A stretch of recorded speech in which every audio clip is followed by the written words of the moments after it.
नमस्कार मित्रांनो, आर.टी अंतर्गत जर तुमच्या बालकांना मोफत शिक्षण घ्यायचं असेल तर त्याविषयीचे वेगवेगळे अपडेट जे येतात ते आपण आपल्या यूट्यूब चॅनलवरती टाकत असतो.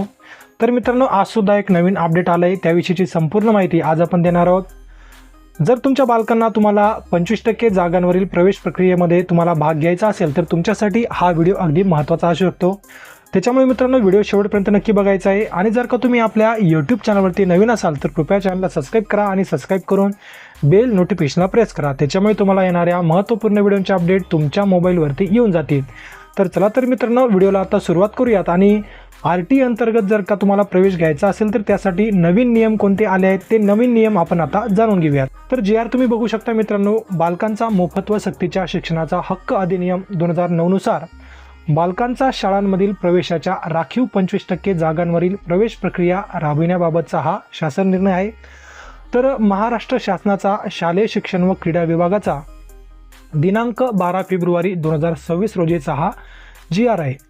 तर या GRमध्ये मित्रांनो जी माहिती देण्यात आली आहे ती महत्त्वाची जी माहिती आहे तीच आपण बघणार आहोत. संपूर्ण GR तुम्हाला जर का बघायचा असेल तर संपूर्ण GR तुम्हाला आपल्या टेलिग्राम ग्रुपवरती इथे मिळून जाईल. टेलिग्राम ग्रुपवरती मी तुम्हाला याची PDF टाकून देईल, तिथून तुम्ही हा डाउनलोड करून संपूर्ण GR बघू शकता. आता टेलिग्राम ग्रुपची लिंक आपल्या यूट्यूब चॅनलच्या या व्हिडिओच्या डिस्क्रिप्शन बॉक्समध्ये देण्यात आली आहे. तिथून तुम्ही तो व्हिडिओ डाउनलोड करू शकता किंवा त्या व्हिडिओच्या डिस्क्रिप्शन बॉक्समध्ये जाऊन तुम्ही ते PDF तुम्ही तिथे डाउनलोड करून बघू शकता. तर सगळ्यात महत्त्वाचं मित्रांनो, आपण खाली जर का गेलो तर इथे वेगवेगळे पॉईंट देण्यात आले आहे, शासन निर्णय इथे देण्यात आला आहे. त्याच्यानंतर प्रवेश प्रक्रिया प्रसिद्ध करण्याबाबतचे काही नियम आहेत ते शाळांसाठी असणार आहेत. आपल्याला महत्त्वाचं काय आहे, जे बालकांसाठी नियम आहेत तेच आपल्याला बघायचे आहेत. याच्यामध्ये मित्रांनो, प्रवेश प्रक्रिया करता नियोजित कालावधी व शाळा नोंदणीसाठी इथे काही नियम आहेत. त्यानंतर खाली जर का तुम्ही गेलात तर खाली बघू शकता ई पॉईंटमध्ये 25% प्रवेशाकरिता आवश्यक कागदपत्रे व इतर बाबीबाबत जे नियम आहेत ते इथे देण्यात आले आहेत. तर तेच आपल्यासाठी महत्त्वाचे आहेत आणि त्याविषयीच आपण आता माहिती घेणार आहोत. आता दिनांक 15 मार्च 2013 रोजीच्या अधिसूचनेमध्ये नमूद केल्याप्रमाणे प्रवेशाची आवश्यक असणारी कागदपत्रे पुढील प्रमाणे राहतील. आता जी महत्त्वाची कागदपत्रे आहेत त्याविषयीची सविस्तर माहिती इथे देण्यात आली आहे, त्याच्यामुळे लक्ष देऊन ऐका. तर बालकांच्या जन्माचे प्रमाणपत्र व वास्तव्याचा पुरावा अनिवार्य. आता ज्या बालकांना ॲडमिशन घ्यायचं असेल त्यांचे जन्माचे प्रमाणपत्र म्हणजेच बर्थ सर्टिफिकेट आणि वास्तव्याचा पुरावा म्हणजे तुम्ही जिथे राहतात तिथला वास्तव्याचा पुरावा. जर तुमचं स्वतःचं घर असेल तर लाईट बिल चालू शकतं किंवा भाड्याने असेल तर भाडे करारनामा जो असतो तो तुम्हाला इथे लागणार आहे. आणि ही जी काही डॉक्युमेंट आहेत ते अनिवार्य असणार आहे सर्वांसाठी. SC असो, ST असो, OBC असो, कोणतेही कास्टमध्ये असेल त्या सर्वांसाठी ही अनिवार्य असणार आहे. आता 2 नंबरचा पॉईंट आहे, मी जे काही सांगितलं, भाडे तत्वावर राहणाऱ्या पालकांच्या बाबतीत प्रवेश प्रक्रिया सुरू होण्यापूर्वीचा दुय्यम निबंधक कार्यालयाचा नोंदणीकृत भाडे करारनाम्याची प्रत इथे आवश्यक आहे. महत्त्वाची गोष्ट आहे. आता जर का पालक भाड्याने राहत असतील तर त्यांना प्रवेश प्रक्रिया सुरू होण्यापूर्वीचा दुय्यम निबंधक कार्यालयाचा नोंदणीकृत भाडे करारनाम्याची प्रत असणार आहे. तर मित्रांनो, प्रवेश प्रक्रिया अजून चालू झाली नाही आहे. 4 ते 5 दिवसानंतर प्रवेश प्रक्रिया चालू होऊन जाईल आणि जेव्हा चालू होईल तेव्हा तुम्हाला आपल्या यूट्यूब चॅनलमार्फत सविस्तरपणे माहिती येऊन जाईल. तर महत्त्वाचं काय आहे, प्रवेश प्रक्रिया चालू होण्यापूर्वीचा तुम्हाला भाडे करारनाम्याची प्रत लागणार आहे. कोणाकडची? दुय्यम निबंधक कार्यालयाकडची. तर मित्रांनो, लवकरात लवकर तुमच्याकडे जर का करारनाम्याची प्रत नसेल तर तुम्ही लवकरात लवकर तुमचा भाडे करारनामा करून घ्या, कारण की प्रवेश सुरू होण्यापूर्वीचा तुम्हाला इथे लागणार आहे. प्रवेश चालू झाल्यानंतर जर का तुम्ही काढाल तर तुमचं ॲडमिशन इथे होऊ शकणार नाही. आता पुढचा पॉईंट आहे सामाजिक वंचित घटक. आता जर का बालक सामाजिक वंचित घटकामध्ये येत असेल तर त्यांना पालकांचा किंवा बालकाचा जातीचा दाखला आणि जर का बालक अपंग असेल तर अपंगाचे प्रमाणपत्र इथे लागणार आहे. आणि जर का तुमच्याकडे जातीचे प्रमाणपत्र परराज्यातील असेल म्हणजेच महाराष्ट्र सोडून इतर राज्यातील तुमच्याकडे जातीचे प्रमाणपत्र असेल तर ते ग्राह्य धरण्यात येणार नाही, कारण की ही जी काही स्कीम आहे मित्रांनो ही फक्त महाराष्ट्र राज्यातील बालकांसाठीच असणार आहे.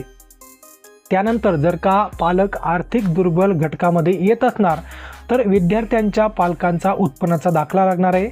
तर उत्पन्नाचा दाखला तुम्हाला रुपये 1 लाखापेक्षा इथे कमी लागणार आहे. तर लवकरात लवकर तुम्ही उत्पन्नाचा दाखला आता काढून घ्या, कारण की उत्पन्नाचा दाखला काढण्यासाठी कमीत कमी 5 दिवस, जास्तीत जास्त 15 दिवस इथे लागतात. त्याच्यामुळे लवकरात लवकर तुमचे उत्पन्नाचे दाखला काढून घ्या, कारण की 1 लाखापेक्षा कमी उत्पन्न दाखला तुम्हाला इथे लागणार आहे.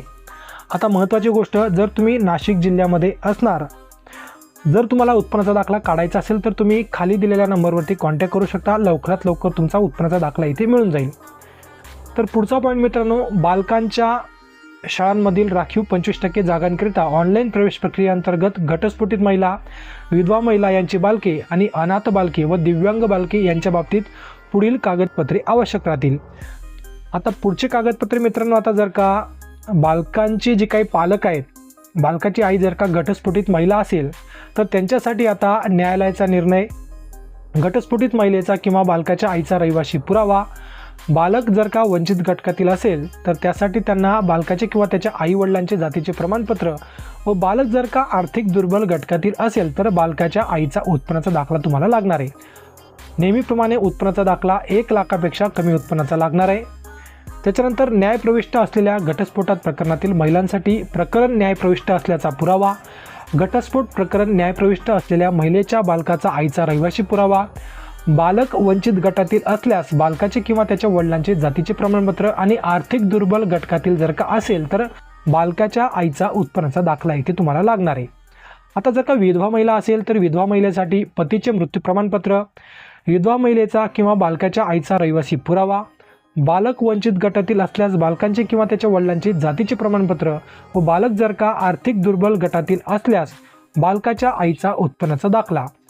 आता जर का अनाथ बालक असेल, आईवडील नसतील तर अनाथ बालकांच्या बाबतीत अनाथालयाची कागदपत्रे ग्राह्य धरण्यात यावी. जर बालक अनाथालयात राहत नसेल तर जे पालक त्याचा सांभाळ करतात त्यांचे हमीपत्र इथे आवश्यक राहणार आहे. त्यानंतरचा महत्त्वाचा पॉईंट मित्रांनो, आता जर का दिव्यांग बालक असेल म्हणजे अपंग बालक असेल तर त्यासाठी दिव्यांग विद्यार्थ्यांसाठी अपंगत्वाचे प्रमाणपत्र 40% किंवा त्यापेक्षा जास्त प्रमाणाचे असावे. आता महत्त्वाची गोष्ट आहे मित्रांनो, आता जर का बालक दिव्यांग असेल म्हणजे अपंग असेल तर त्याकडे UDID कार्ड म्हणजेच अपंगत्वाचे प्रमाणपत्र येते ते मित्रांनो 40% किंवा त्यापेक्षा जास्त प्रमाणाचे असायला हवे, तरच तुम्हाला दिव्यांग बालकांचा जे काही लाभ असतो तो तुम्हाला इथे घेता येणार आहे. तर त्याच्यानंतर मित्रांनो, शाळांमधील प्रवेशाकरिता पोर्टलवरील ऑनलाईन माहिती भरताना झालेल्या चुका, जसे बालकाचे नावातील आडनावातील किरकोळ चुका गृहीत धरून शाळांना प्रवेश नाकारता येणार नाही. तर सगळ्यात महत्त्वाचा हा पॉईंट होता. त्याच्यानंतर 4 नंबरचा पॉईंट आहे मित्रांनो, उत्पन्नाच्या दाखल्याबाबतीतला. तर उत्पन्नाचा दाखला जर प्रवेश प्रक्रिया सुरू होणाऱ्या 1 वर्षापूर्वीचा आर्थिक वर्षातील असावा. उदाहरणार्थ सन 2025-26 मध्ये जर का तुम्हाला प्रवेश घ्यायचा असेल तर 2023-24चा तुम्हाला उत्पन्नाचा दाखला लागणार आहे. आता मित्रांनो, हा जो काही प्रवेश होणार आहे यावर्षीचा हा 2026-27चा प्रवेश आहे. तर तुम्हाला 2026-27 या वर्षामध्ये प्रवेश घ्यायचा असेल तर तुमच्याकडे 2025-26 या वर्षीचा उत्पन्नाचा दाखला लागणार आहे. तर ही गोष्ट तुम्हाला लक्षात ठेवायची आहे मित्रांनो, 2025-26चा 1 लाख उत्पन्नाच्या आतील तुम्हाला उत्पन्नाचा दाखला इथे काढायचा आहे. तर अशा प्रकारची ही महत्त्वाची माहिती होती मित्रांनो. जर तुम्हाला माहिती समजली असेल तर व्हिडिओला एक लाईक नक्की करा आणि या माहितीमध्ये तुम्हाला काही शंका असतील, काही प्रश्न असतील तर कृपया कमेंट जरूर करा. तुमच्या कमेंटला 100% उत्तर देण्यात येईल. तर खूप महत्त्वपूर्ण असा व्हिडिओ होता मित्रांनो. व्हिडिओ जर का तुम्हाला आवडला असेल तर व्हिडिओला एक लाईक नक्की करा आणि जास्तीत जास्त लाभार्थ्यांपर्यंत व्हिडिओला नक्की शेअर करा. आणि अजूनपर्यंत जर का तुम्ही आपल्या यूट्यूब चॅनलला सबस्क्राईब केलं नसेल तर कृपया चॅनलला सबस्क्राईब करा आणि सबस्क्राईब करून बेल नोटिफिकेशनला प्रेस करा. तर पुन्हा भेटूयात पुढच्या व्हिडिओमध्ये. तोपर्यंत जय हिंद आणि जय महाराष्ट्र.